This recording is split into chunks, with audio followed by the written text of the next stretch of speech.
जय हिंद बच्चों।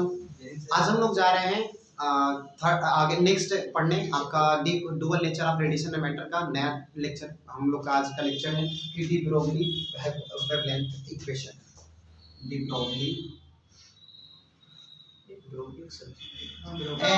ब्रोगली है, मोगली नहीं सर, आप मोगली बना डी ब्रोगली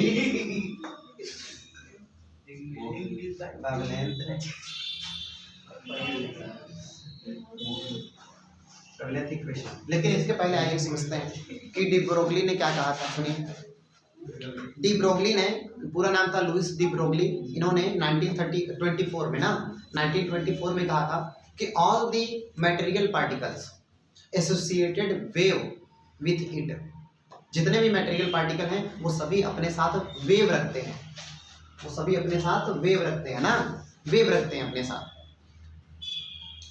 और चाहे वो पार्टिकल इलेक्ट्रॉन प्रोटॉन न्यूट्रॉन कोई भी पार्टिकल हो, सभी अपने साथ वेव एसोसिएट करते हैं। ठीक है, इन्होंने कहा। और इन्होंने इससे रिलेटेड इन सब के लिए, तो अगर आपको पता है कि कोई पार्टिकल अगर मोशन करता है उसके मोमेंटम होता है उसमें v इक्वल टू mv, तो इन्होंने भी लाइट पार्टिकल के जो फोटॉन है उसके लिए भी इन्होंने उसका मोमेंटम फाइंड किया। कैसे, आइए समझते हैं। तो आइंस्टीन का इक्वेशन से आप लोग को, आइंस्टीन के रिलेटिविटी इक्वेशन से आप लोग को पता है कि E equal to mc square. और उसके पहले आपको अभी पता चल गया है कि आइंस्टीन ने कहा था कि एक फोटॉन की एनर्जी h न्यू होती है। बताइए ना, एक फोटॉन की एनर्जी कितनी होती है? E equal to h nu. And Einstein ने कहा था कि कोई अगर पार्टिकल है उसका मास अगर m है और अगर वो लाइट के स्पीड से मूव कर रहा है तो उसकी वो एनर्जी पार्टिकल है, वो एनर्जी के फॉर्म में बन जाता है। और पता है आइंस्टीन ने कहा था कि अगर इसको आप लाइट के स्पीड से ट्रेवल करा दीजिए तो इसका लेंथ 0 हो जाएगा, इसका लेंथ 0 हो जाएगा और वो पूरा जो मास है वो एनर्जी में कन्वर्ट हो जाएगा। तो मास एनर्जी में कन्वर्ट हो जाता है और एनर्जी मास में भी कन्वर्ट हो जाता है। न्यूक्लियर फिजन और फ्यूजन जब आपको पढ़ाएंगे तो उसमें बताएंगे कैसे। तो यहाँ पर सुनिए, तो एनर्जी बहुत ही अच्छा एग्जाम्पल है वहाँ पर इसका। तो एनर्जी कितना, अब बताइएगा, अगर कोई मास m है और वो लाइट के स्पीड से मोशन कर रहा है तो रिलेटिविटी से, special theory of relativity Einstein का कहता है E equal to mc square, equation number 2। जरा इस दोनों को बताइए, ये भी एनर्जी एक ही पार्टिकल के मास के लिए। अरे फोटॉन के लिए लिखा गया है, फोटॉन की स्पीड c होती है ना, तो फोटॉन पार्टिकल के लिए लिखा गया है। एक बात और सुन लीजिए, याद रखिएगा, rest mass of photon, photon का रेस्ट मास कितना होता है? 0। मतलब फोटॉन रुका हुआ होता है तो उसका मास 0 होता है ना। फोटॉन एनर्जी पार्टिकल है, वो रुका हुआ नहीं होता, मटेरियल पार्टिकल नहीं है, वो एनर्जी पार्टिकल है। आइए, अच्छा, दोनों को इक्वेट कराइए बेटा, तो क्या मिलेगा? h nu equal to mc square. तो बताइए m इक्वल टू क्या मिला? h nu upon c square, equation number 3। अरे बेटा जरा बताइए, वी नो दैट, अब गुस्से में रहना है तो लिख देना यू नो दैट, तुम जानते हो। एग्जामिनर घरे आके मार के जाएगा इधर। तो वी नो दैट, हम क्या जानते हैं? Momentum equal to mv। बोलिए बेटा, हम जानते हैं कि कोई एक पार्टिकल है जो कि v वेलोसिटी से अगर मोशन कर रहा है और उसका मास m है तो उसका मोमेंटम कितना होता है? p इक्वल टू mv होता है। तो अगर मैं कह दूं यहाँ पर लाइट पार्टिकल है तो फॉर लाइट पार्टिकल है बेटा, लाइट पार्टिकल कितना स्पीड से मोशन करता है? वेलोसिटी v के जगह पर क्या हो जाएगा? c हो जाएगा। तो बताइए, the above equation will be written as p equal to mc, equation number 4। अब जरा बताइए, मास का यहाँ पर इक्वेशन 3 से यूज करिए वैल्यू। तो फ्रॉम इक्वेशन 3 एंड 4, वाह कितने तेज हो बेटा, आपको पता है कि 3 और 4 लेना है। तो p इक्वल टू m का वैल्यू बोलिए, h nu upon c square into c। ठीक है ना? अरे c से c कट गया, एक हो बन गया लस्सी, अपॉन में हो गया c p। अरे इतना समझ में आया कि नहीं?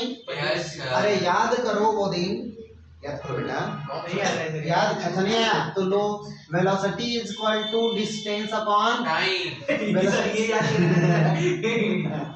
इधर ए मिलना है, एमिटर सुनो, वेलोसिटी आप यहाँ पे स्पीड कर दो, लेकिन वो अगर ये डिस्प्लेसमेंट होता वैसे होगा ना, तो डिस्प्लेसमेंट भी, तो डिस्प्लेसमेट, अरे velocity equal to displacement upon time. तो यहाँ से बताओ वेलोसिटी को हम लोग लाइट की बात करेंगे तो वेलोसिटी को c लिखेंगे ना, यस सर, c। अरे डिस्प्लेसमेंट को क्या लिखेंगे, लैम्डा। अरे वेव के लिए डिस्प्लेसमेंट क्या होता है, लैम्डा। और 1 अपॉन टाइम को फ्रीक्वेंसी लिखते हैं न्यू। अरे बोलो, यस सर, तो यहाँ से मुझे आप बताइए तो इसको अगर हम इसको न्यू को इधर लाएं तो c upon nu is equal to lambda, या c को उधर भेज दे तो 1 upon nu is equal to lambda upon c। Yes या अगर मैं ऐसा भेजूं लैम्डा को इधर, कहाँ गया जी, उल्टा हो गया, 1 अपॉन c आएगा तो अपॉन में, चलो ठीक है। अच्छा, तो अगर यहाँ से मैं लैम्डा का वैल्यू केवल लैम्डे था, बस उसी की जरूरत तो थी, सही हो तो गया। इधर सुनिए, अगर मैं यहाँ से कहूँ कि लैम्डा का वैल्यू क्या आएगा, तो लैम्डा का वैल्यू आएगा c अपॉन न्यू। तो आइए यहाँ पर रखते हैं, न्यू अपॉन c है तो 1 बाई लैम्डा होगा। अरे बेटा बताइए, ये बताइए, यहाँ से c upon nu is equal to lambda, तो यहाँ पर क्या है, न्यू अपॉन c, मतलब इसका उल्टा है कि नहीं, इसका उल्टा है ना, तो इसको न्यू अपॉन c करेंगे तो क्या हो जाएगा, 1 अपॉन लैम्डा। तो यहाँ पर न्यू अपॉन c की जगह लिख दीजिए 1 अपॉन लैम्डा, तो p इक्वल टू क्या आ जाएगा, p इक्वल टू आ जाएगा h अपॉन लैम्डा। ये क्यों, since nu upon c equal to 1 upon lambda. बोलो बेटा, समझ में आएगा। तो p equal to h upon lambda is the, बेटा p equal to h upon lambda is the de Broglie wave equation है। बेटा वेव कैसे होगा, लैम्डा इधर आएगा तब ना। तो आइए एक लाइन और टीका जाए, बताइए। तो लैम्डा इक्वल टू क्या आया, लैम्डा इक्वल टू आया h upon p, h upon p। अरे प्रूफ करने को पूछा है आपके पेपर में, यस सर, तो lambda equal to h upon p या lambda equal to h upon mc। ये किसके लिए, फॉर प्रोटॉन, अरे सॉरी फोटॉन, अरे किसके लिए, फोटॉन पार्टिकल के लिए। अगर फोटॉन के जगह कोई और पार्टिकल होगा तो c के जगह v, तो lambda equal to h upon mv। अरे मोमेंटम के जगह क्या होता है, mv होता है कि नहीं, न्यूट्रॉन, मोमेंटम के लिए mv होता है कि नहीं, लेकिन फोटॉन होगा तो क्या होगा, c होगा। और कोई ऑर्डिनरी पार्टिकल होगा तो क्या होगा, v होगा। इलेक्ट्रॉन के लिए क्या लगाएंगे, यह लगाएंगे, क्योंकि इलेक्ट्रॉन लाइट के स्पीड से मोशन नहीं करता। तो इलेक्ट्रॉन हो, प्रोटॉन हो, न्यूट्रॉन हो, सीधी सी बात, लाइट को छोड़कर, मतलब कि फोटॉन को छोड़कर कोई भी पार्टिकल है तो उसके लिए वेव इक्वेशन क्या होगा, wavelength equation lambda equal to h upon mv। सुना है क्या, yes sir, thanks for watching.